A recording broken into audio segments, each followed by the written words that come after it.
Continuamos hoy, amigo oyente, nuestro estudio en esta primera epístola del apóstol Pablo a Timoteo. Y llegamos hoy al capítulo 5. Los capítulos 5 y 6 van juntos y tratan con los deberes de los oficiales en la iglesia. Créanos, amigo oyente, que esto llega hasta la esencia misma de la vida de la iglesia hoy.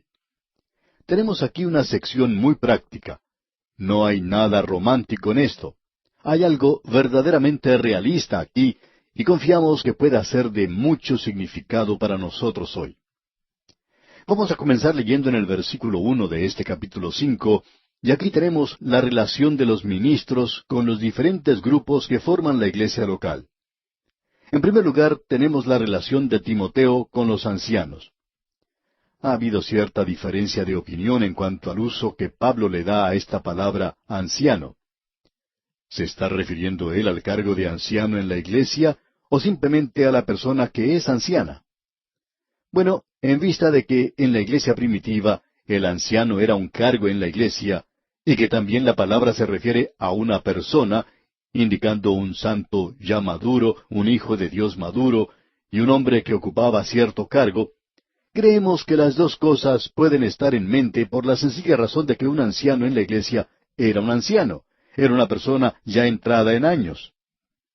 En el versículo 1, pues, de este capítulo 5 leemos, «No reprendas al anciano, sino exhórtale como a padre, a los más jóvenes como a hermanos». Él no debía reprender a un anciano públicamente, sino que debía hablar con él en forma privada.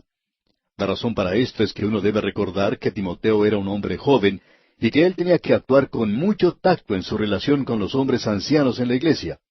Es decir, que él no debía tomar una posición de un sábelo-todo o de un dictador sobre los ancianos. Lo que él debía hacer era animarles y también, si era necesario, él tenía que hablar con ellos en forma privada. Porque lo dice muy llanamente aquí el apóstol Pablo. «No reprendas al anciano, sino exhórtale como a padre». Y luego dice, «a los más jóvenes como a hermanos».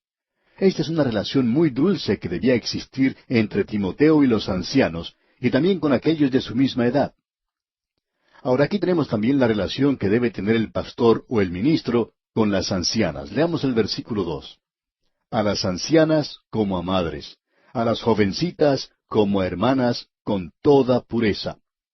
Notemos las palabras con las cuales finaliza este versículo. «Con toda pureza». El ministro o el pastor tiene que actuar con mucho cuidado en la iglesia en su relación con el sexo opuesto. Creemos que esta es una de las cosas que ha arruinado el testimonio o ministerio más que cualquier otra cosa o pecado específico. Nada perjudica a la iglesia tanto como esta clase de pecado. Si usted tiene la oportunidad de visitar una iglesia donde el pastor ha tenido que salir por esta razón, usted podrá darse cuenta inmediatamente que la espiritualidad de ese lugar está completamente muerta. No hay ninguna otra cosa que pueda destruir la vida espiritual de una iglesia tanto como tener una experiencia así. Por tanto, debemos tomar estas instrucciones aquí de una manera muy seria. Pablo le dice a Timoteo que debe tratar a las ancianas como a madres. Puede ser una relación hermosa con ellas. Pero con las jóvenes, dice, debe tratarlas como hermanas y enfatiza con toda pureza.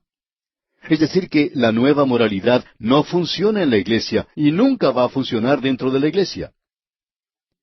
Llegamos ahora a un tercer grupo con el cual él se relaciona, y es con las viudas. En primer lugar teníamos a los ancianos, los oficiales, los hombres ancianos, luego su relación con los hombres jóvenes, y después su relación con las ancianas y con las mujeres más jóvenes. Ahora, aquí en el versículo 3 de este capítulo 5 de la primera epístola a Timoteo, tenemos otro grupo. Dice el apóstol Pablo, «Honra a las viudas, que en verdad lo son». Esta palabra que tenemos aquí, honra, es una palabra interesante. En el idioma griego, esta misma palabra es de la cual proviene nuestra palabra honorario. Aquí se comunica el pensamiento de un valor que se le da a algo.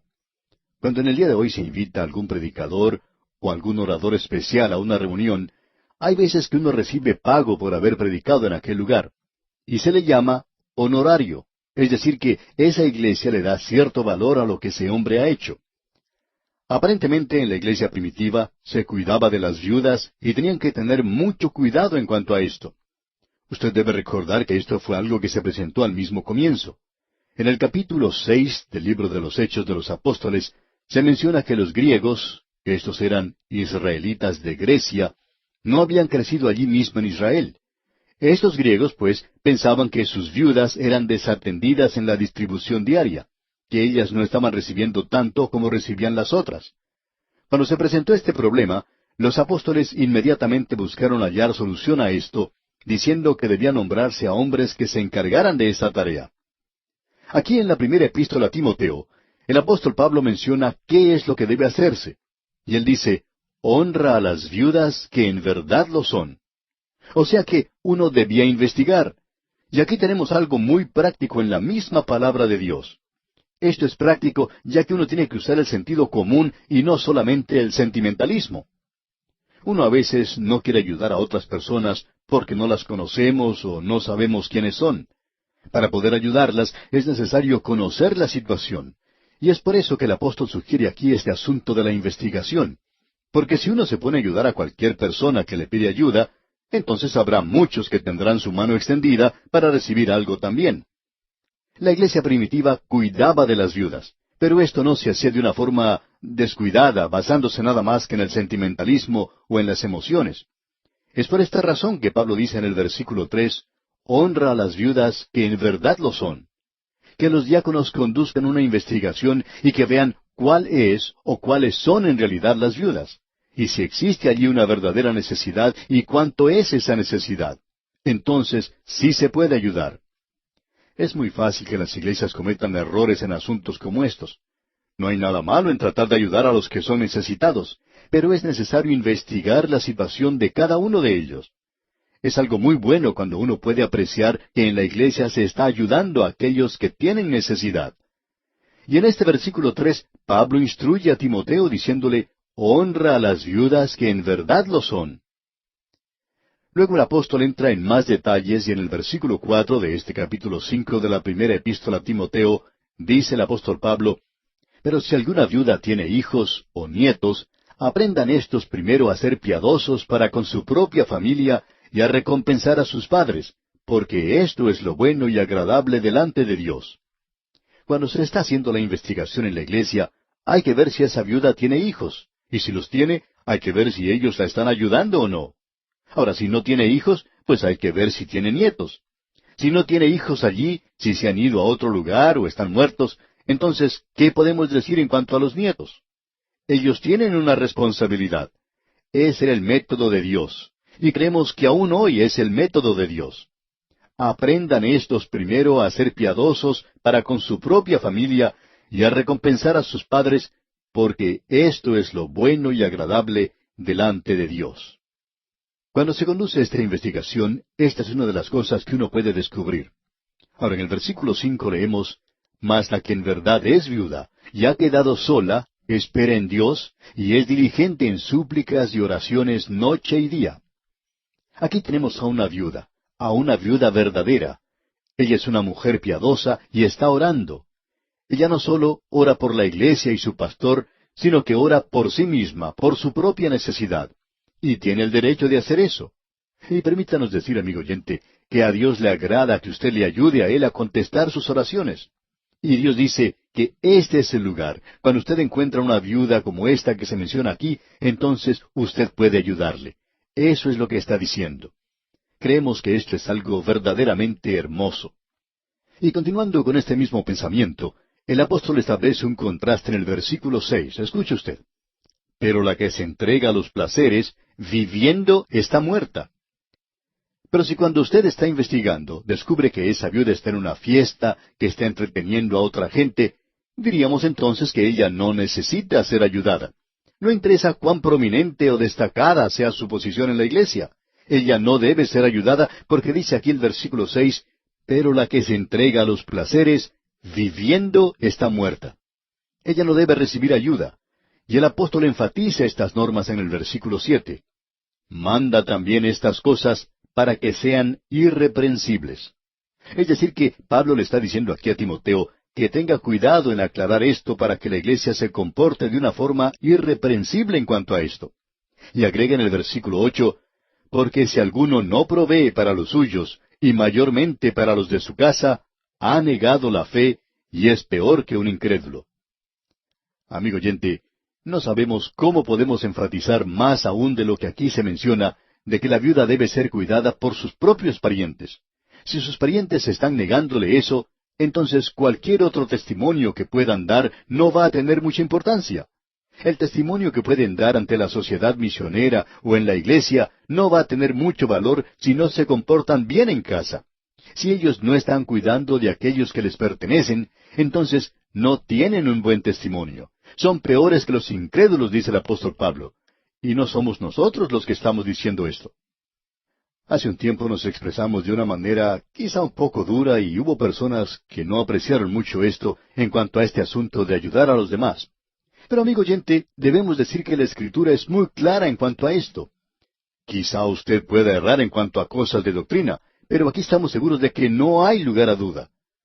En el versículo 9, Pablo da esta recomendación. Sea puesta en la lista sólo la viuda no menor de 60 años, que haya sido esposa de un solo marido. Ahora, ¿por qué se dice eso?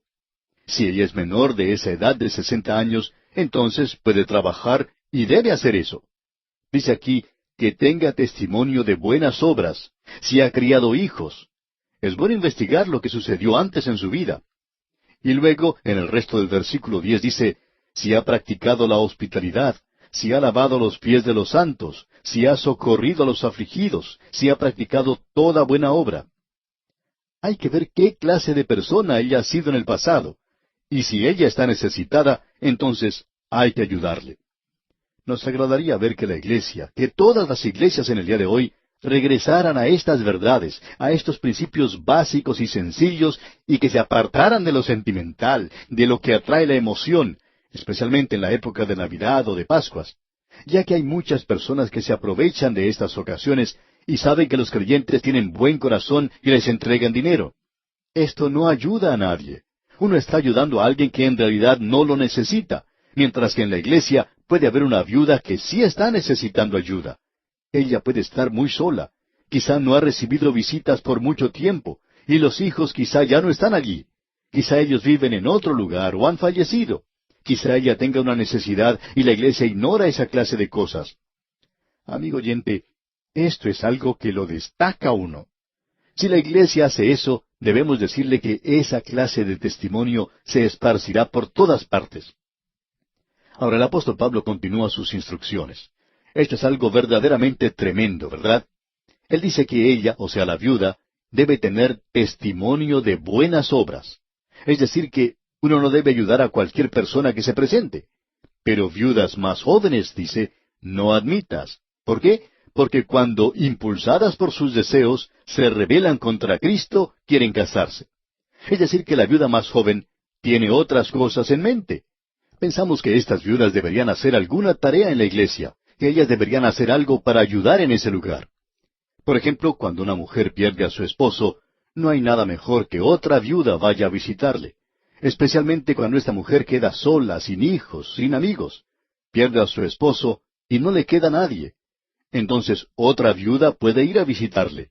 Ella sabe por la situación que esta otra mujer está pasando. Y pueden llegar entonces a ser buenas amigas.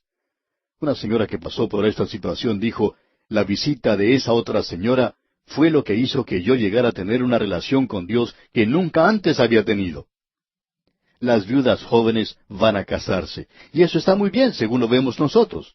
Pero notemos lo que dice el versículo 12 de este capítulo 5 de la primera epístola a Timoteo. Incurriendo así en condenación por haber quebrantado su primera fe.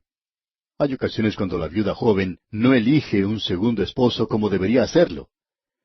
En cierta ocasión una viuda que antes había estado casada con un predicador, se casó con un hombre adinerado que tenía inversiones en hipódromos. Cuando ella se casó con este hombre, ella de pronto se olvidó de su fe. Era una mujer joven. Estas personas deben ser probadas y la iglesia tiene que tener mucho cuidado en cuanto a esto. Ahora en el versículo 13 leemos, y también aprenden a ser ociosas, andando de casa en casa y no solamente ociosas, sino también chismosas y entremetidas, hablando lo que no debieran. Es decir, que están llevando basura de un lugar a otro. Esa basura son los chismes. Los llevan de un lugar a otro, hablando lo que no debieran, dice el apóstol Pablo.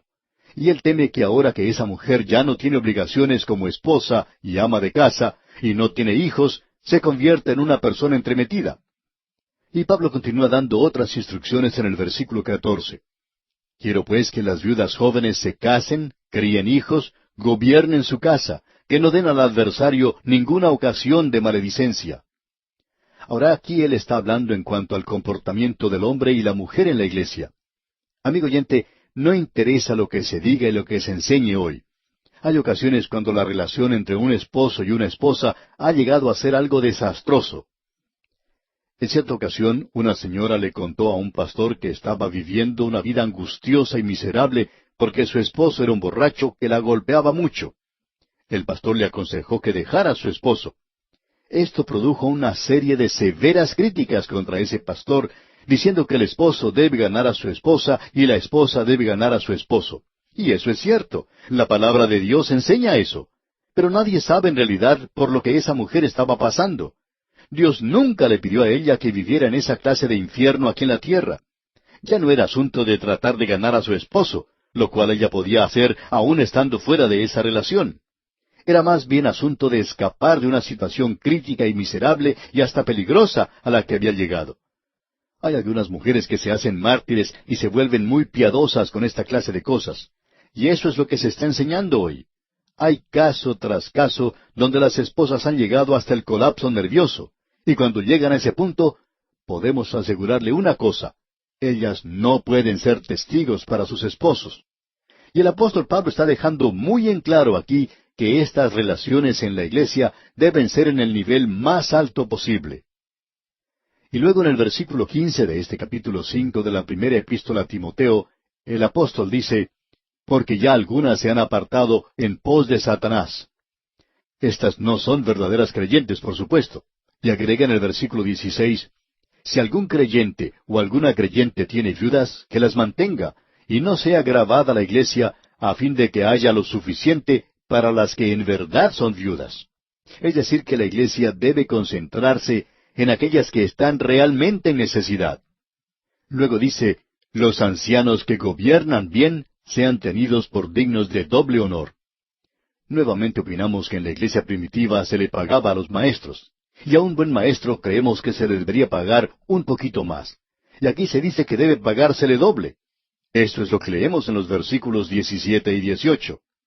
Los ancianos que gobiernan bien sean tenidos por dignos de doble honor, mayormente los que trabajan en predicar y enseñar. Pues la Escritura dice, no pondrás bozal al buey que trilla, y digno es el obrero de su salario. Pablo está citando aquí lo que se dice allá en el libro de Deuteronomio. Ahora hemos encontrado en nuestra experiencia 2 o 3 predicadores que eran personas que realmente amaban el dinero. Pero la mayoría están en el ministerio por otros motivos que son muy diferentes a esos. Pero usted, amigo oyente, no le va a hacer ningún daño al predicador si usted le da una ofrenda generosa. Cuando algún maestro de la Biblia llega a su iglesia, y alguien quizá nos acuse de hablar a modo personal aquí, pero usted debe ser generoso con esa persona si él le está trayendo una bendición. Bueno, deseamos dejar este terreno rápidamente y vamos a ver lo que dice el versículo 19. Contra un anciano no admitas acusación, sino con 2 o 3 testigos. Si la gente prestara atención a lo que este versículo dice, esto evitaría muchos de los dolores y problemas que están presentes en la iglesia hoy. En cierta ocasión un hombre se acercó a su pastor y le dijo que quería acusar a un oficial de la iglesia. El pastor le dijo, bueno, está bien, pero hace falta que usted traiga un testigo con usted. Y este hombre contestó, no, pero si usted es el pastor, usted tiene que hacerlo. Y el pastor le contestó, no, señor, la Escritura dice que yo ni siquiera tengo que escuchar su acusación, sino hasta cuando usted tenga 2 testigos. Yo puedo escucharle, pero usted tiene que traer a alguien más aquí antes de presentar su acusación. Amigo oyente, si hiciéramos eso, si cerráramos nuestros oídos a todos los chismes y obligáramos a la gente a hacer lo que aquí se menciona, sería mucho mejor, ¿no le parece? no admitas acusación, dice el apóstol Pablo, sino con 2 o 3 testigos. Y luego en el versículo 20 dice, a los que persisten en pecar, repréndelos delante de todos, para que los demás también teman. Amigo oyente, cuando en la iglesia hay un hombre o una mujer que es culpable de algún pecado grave, esa persona debe ser señalada para los demás. En algunas iglesias, el predicador arriesgaría mucho si tratara de hacer algo así, pero eso es lo que tiene que hacer. Eso es lo importante. Bien, vamos a dejar esto aquí por hoy, aun cuando se estaba poniendo muy interesante, ¿no le parece? Pero si la iglesia cumpliera con estas cosas, sería mucho mejor, amigo oyente. Pero cuán lejos estamos nosotros de esa clase de conducta y de hacer las cosas en la iglesia de esta manera. Amigo oyente, continuamos hoy en esta sección de la primera epístola del apóstol Pablo a Timoteo, donde el apóstol está hablando acerca de las obligaciones que tienen los oficiales en la iglesia.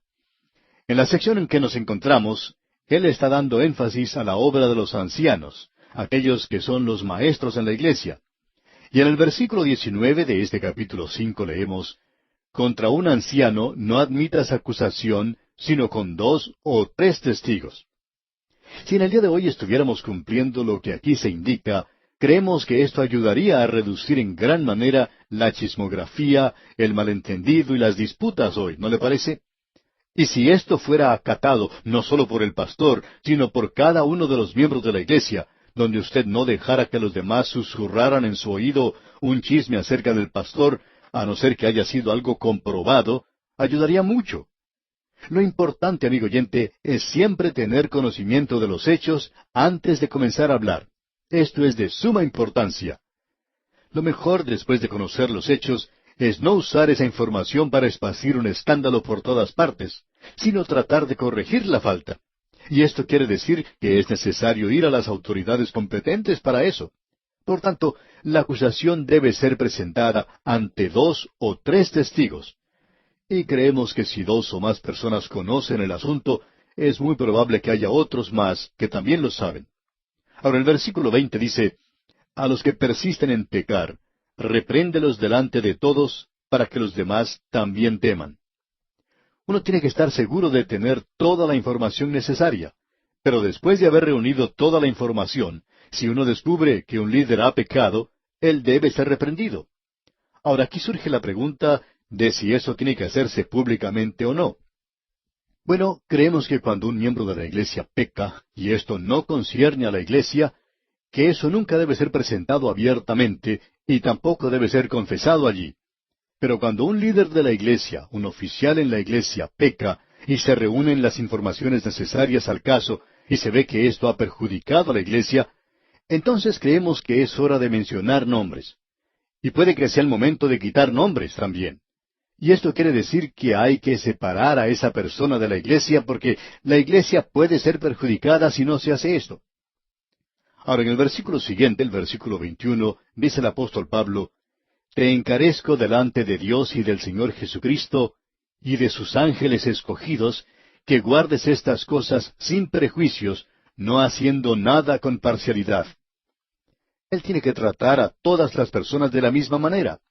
Quizá haya algunos de los líderes de la iglesia que hayan cometido algún pecado, y él es una persona rica. Quizá haya sido una persona que ha sido buena con el pastor, que haya comprado algún traje para él o algo por el estilo. Bueno, quizá el pastor no se sienta muy inclinado a acusar a este hombre. Pero Pablo está diciendo aquí, y esto es bueno para nosotros hoy también, que uno no debe mostrar parcialidad en la iglesia. El apóstol Santiago, usted recordará bien, dice lo mismo. Creemos que los predicadores cometen esta equivocación, o pecado, podríamos decir, de jactarse de la clase de personas que asisten a su iglesia. Alguien dice, ¿sabía usted que fulano de tal es miembro de una iglesia? ¿Y que él es una persona rica? Él es un hombre muy destacado. Pues bien, eso en sí mismo es mostrar parcialidad. Y eso es exactamente lo que el apóstol Pablo dice que no se debe hacer, demostrar parcialidad al tratar con los pecados. Luego en el versículo 22 dice, no impongas con ligereza las manos a ninguno, ni participes en pecados ajenos. Consérvate puro. Este versículo comienza diciendo, no impongas con ligereza las manos a ninguno. Usted recuerda que ya hemos visto esto anteriormente, que la instalación de los oficiales de la iglesia se hace mediante la imposición de manos. Y como dijimos anteriormente, la imposición de manos no comunica nada. No hay ninguna vibración espiritual, digamos, que salga de aquel que pone las manos sobre la otra persona. Dijimos que lo único que uno puede transmitir es microbios. Y hay veces en que se puede hacer eso. El Dr. Tozer dijo en cierta ocasión, mi padre creía en esto de poner las manos encima, y créame que él hacía esto de una manera muy dura. Bueno, nosotros creemos que la imposición de manos debe hacerse. Y en relación con esto, un periódico publicó hace algún tiempo una nota corta que decía, antes el padre aplicaba su disciplina en la leñera, o sea, el lugar donde se guardaba la leña. Luego, con la calefacción moderna, ya no hubo necesidad de leña. La afeitadora eléctrica eliminó la correa. Las preocupaciones por los impuestos le hicieron perder el cabello, de modo que dejó de lado el cepillo. Y esa es la razón por la cual los muchachos andan sin control hoy. Al padre se le acabaron las armas. Por tanto, lo único que él podía hacer ahora era imponer sus manos. Y mi papá hacía eso muy bien. Y muchas veces yo me preguntaba si a él le dolían tanto las manos como me dolía el castigo a mí. Pero la imposición de manos es una práctica muy buena. Ahora, el pensamiento que tenemos aquí es el de no imponer las manos con ligereza, es decir, en los neófitos, o sea, el hombre que recientemente se ha convertido. Esa es la razón por la cual nosotros nos oponemos a que personas famosas, recién convertidas, ocupen la plataforma aún para dar su testimonio. En el día de hoy, por supuesto, esta clase de personas están hasta escribiendo libros sobre la así llamada teología. Y por cierto que es una teología muy rara. Ellos no tienen que ser hechos maestros inmediatamente. Pensamos que hoy la iglesia debe ser un lugar de instrucción, donde se enseñe la palabra de Dios y donde los hombres y las mujeres puedan edificar su fe. Lo que tenemos hoy son creyentes en iglesias como el Alcácer. Es algo efervescente, espumoso, y que lo único que tiene es emoción y mucho hablar en cuanto al amor. Bueno, eso es maravilloso. Y el apóstol Pablo ha dicho ya que eso es muy importante que sea demostrado en la iglesia. Pero amigo oyente, eso tiene que estar anclado en la palabra de Dios. Pero la equivocación que cometemos muchos de nosotros es que siempre interpretamos la experiencia como si fuera la prueba verdadera. Ponemos el carro antes del caballo. La palabra de Dios es la prueba, y la experiencia debe seguir a eso, y debe probarlo. Pero la experiencia no debe contradecir la palabra de Dios. Y ese ha sido un gran problema en el día de hoy. Esos hombres que son llamados ancianos aquí, obviamente eran los maestros de la iglesia primitiva. Y creemos, como vimos en la ocasión anterior, que ellos recibían un pago por esto. Y creemos que en la ciudad de Éfeso, el apóstol Pablo no se encontraba allí en ese momento, pero allí había literalmente miles de convertidos en esa zona cercana, y estos necesitaban enseñanza. Entonces, estos hombres llamados ancianos eran sus maestros. Y este era un asunto bastante serio para este joven misionero, el de seleccionar a aquellos maestros y el de nombrarlos para que enseñaran la palabra de Dios. Y esto es lo que Pablo le está diciendo a él. Ahora, antes de entrar en el próximo versículo, que siempre me hace sonreír, tenemos que concluir lo que dice este versículo 22. El apóstol Pablo dice, ni participes en pecados ajenos, consérvate puro.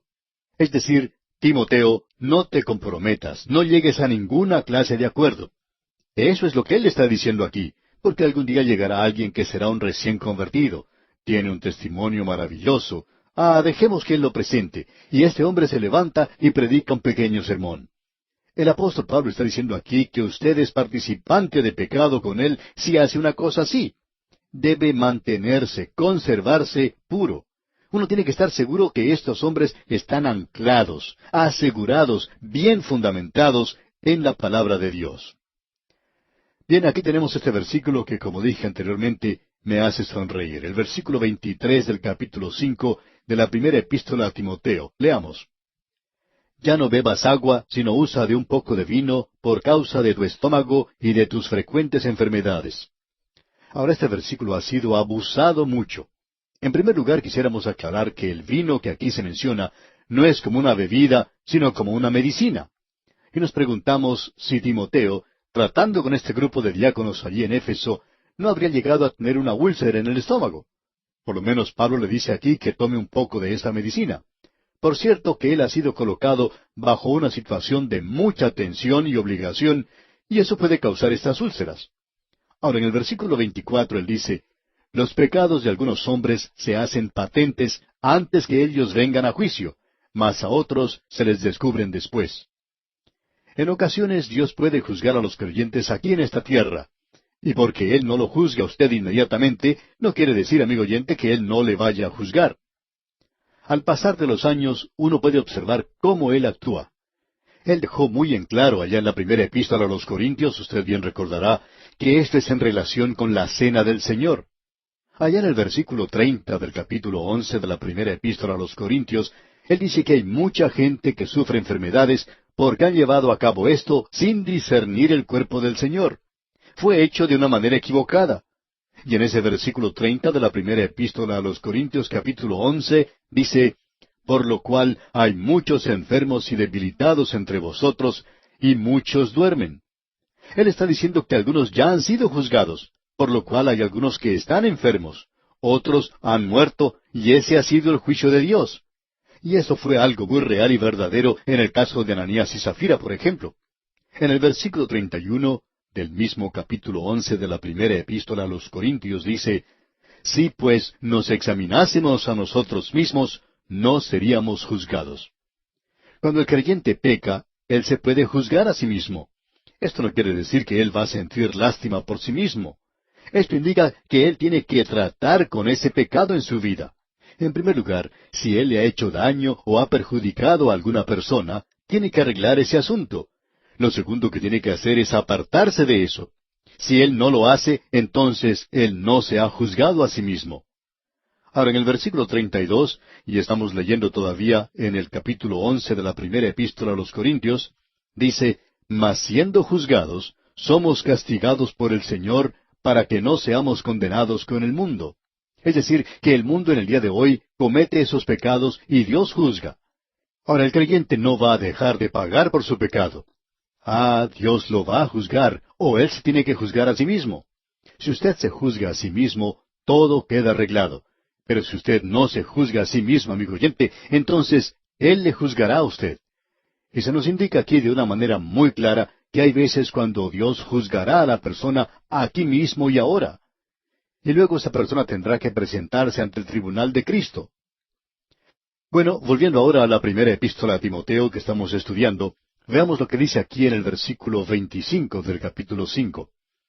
Asimismo se hacen manifiestas las buenas obras, y las que son de otra manera no pueden permanecer ocultas. Lo mismo se aplica a las buenas obras. Dios a veces bendice a un santo, a algún creyente aquí, por algo que él ha hecho, por lo cual Dios puede recompensarle aquí mismo. Otros tendrán que esperar hasta llegar a la presencia de Dios. Y creemos que esto ha ocurrido en la vida de muchos de sus santos en el presente. Continuamos ahora con este mismo tema en el capítulo 6 de esta primera epístola a Timoteo, y aquí encontramos la relación del ministro con otro grupo. En realidad es un grupo aquí formado por aquellos que son siervos.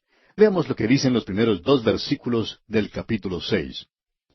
Todos los que están bajo el yugo de esclavitud tengan a sus amos por dignos de todo honor, para que no sea blasfemado el nombre de Dios y la doctrina. Y los que tienen amos creyentes, no los tengan en menos por ser hermanos, sino sírvanles mejor, por cuanto son creyentes y amados los que se benefician de su buen servicio. Esto enseña y exhorta. Nos gustaría pasar mucho tiempo aquí porque creemos que este es uno de los lugares importantes en la palabra de Dios. Aquí tenemos esa relación que debe existir entre la parte laboral y la parte patronal. El creyente debe trabajar el día completo para quien sea que esté trabajando. Si él tiene que trabajar hasta las 5 de la tarde, entonces tiene que trabajar hasta esa hora. Hay personas que abandonan su tarea dejando su herramienta en el aire. No completan su tarea y la persona que es un creyente debe cumplir con su tarea de todo el día para poder recibir el pago por ese día. Pero supongamos que su jefe es un creyente. Eso coloca todo esto en una base completamente diferente. Esto lo eleva aún más allá de cualquier clase de contrato. Una fábrica cuyos dueños son creyentes utilizan como obreros a muchos estudiantes de seminarios. Esta gente hasta recibe 45 minutos por día, durante los cuales pueden tener una reunión en la iglesia, y todo ese tiempo lo paga el patrón. Es realmente maravilloso estar allí. Cuando se felicitó a uno de los patronos por esto, éste contestó: no nos felicite a nosotros, porque nosotros hemos descubierto que muchos de los que trabajan para nosotros son creyentes, y ellos hacen una tarea mucho mejor que cualquier otra persona. Y luego dijo: pensamos que esto nos beneficia más a nosotros que a ellos. Nosotros pensamos que son unos empleados maravillosos, y en realidad no les estamos quitando o dando nada de más. Y ellos están cumpliendo con nosotros en una forma sobresaliente. Esta es una relación maravillosa, y como tenemos muchos otros ejemplos. Hay un lugar donde el patrón es creyente y todos los trabajadores siempre escuchan nuestro programa. Y no solo lo escuchan, sino que también apoyan este programa a través de la Biblia. Usted puede apreciar, amigo oyente, que el cristianismo no es algo que solamente pertenece a la iglesia, sino que obra aún en el taller. Se ensucia las manos en el trabajo, a veces hasta pone sus pies en el barro, no en el barro del pecado, sino en el barro de un trabajo duro.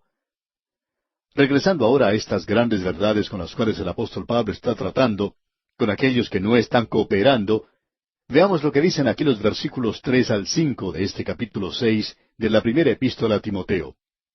Si alguno enseña otra cosa, y no se conforma a las sanas palabras de nuestro Señor Jesucristo y a la doctrina que es conforme a la piedad, está envanecido, nada sabe, y delira acerca de cuestiones y contiendas de palabras, de las cuales nacen envidias, pleitos, blasfemias, malas sospechas, disputas necias de hombres corruptos de entendimiento y privados de la verdad, que toman la piedad como fuente de ganancia. Apártate de los tales. Él está tratando aquí con estos hombres orgullosos que se encuentran en el ministerio y por cierto que causan muchos problemas al ministerio. El orgullo no es algo que vaya muy bien con el Hijo de Dios. Debemos reconocer que somos pecadores salvados por la gracia de Dios. Y siempre hay la probabilidad o la posibilidad de ser orgullosos, enorgullecernos de algún lugar, o de alguna raza, o de la cara de uno, o el orgullo de la gracia. Hay algunas personas que hasta tienen orgullo por haber sido salvados por gracia de parte de Dios. Una persona le dijo en cierta ocasión a Winston Churchill, en cuanto a alguien a quien ambos conocían, le dijo: bueno, por lo menos él es un hombre muy humilde. A lo cual Churchill contestó: bueno, él tiene mucho por lo cual ser humilde. Y amigo oyente, nosotros los creyentes tenemos mucho por lo cual podemos ser humildes. Tenemos unos antecedentes tristes, sórdidos. Somos pecadores salvados por la gracia de Dios. Ahora Pablo habla de cómo tratar a los demás. Él habla en cuanto a los ricos, cómo los ministros deben tratar a los ricos. Y leemos aquí en el versículo 6 de este capítulo 6, pero gran ganancia es la piedad acompañada de contentamiento. Eso es lo importante para el Hijo de Dios. Y en el versículo 7 agrega: porque nada hemos traído a este mundo, y sin duda nada podremos sacar. Cuando una persona muy rica falleció hace ya muchos años, algunos de sus herederos estaban esperando afuera. Cuando el médico y un abogado salieron de la sala en que estaba el difunto, ellos preguntaron inmediatamente: ¿cuánto dejó? A lo cual el abogado contestó: lo dejó todo, no se llevó nada con él. Amigo oyente, venimos a este mundo de esa manera, y esa es la razón por la cual un hijo de Dios debe usar su dinero para la obra de Dios. Creemos que es algo bueno el hacer un testamento, pero hasta esto ha sido abusado en el presente. El Hijo de Dios tiene que estar seguro que Él está apoyando la obra de Dios. Ahora veamos qué dicen los versículos 8 al 10 de este capítulo 6 de la primera epístola a Timoteo a los creyentes. Así que, teniendo sustento y abrigo, estemos contentos con esto, porque los que quieren enriquecerse caen en tentación y lazo, y en muchas codicias necias y dañosas que hunden a los hombres en destrucción y perdición, porque raíz de todos los males es el amor al dinero, el cual codiciando algunos se extraviaron de la fe y fueron traspasados de muchos dolores. Podemos notar aquí que es el amor al dinero, y no simplemente el dinero, lo que es la raíz de todos los males. No solo tenemos aquí a los ricos, sino que se nos habla del creyente normal.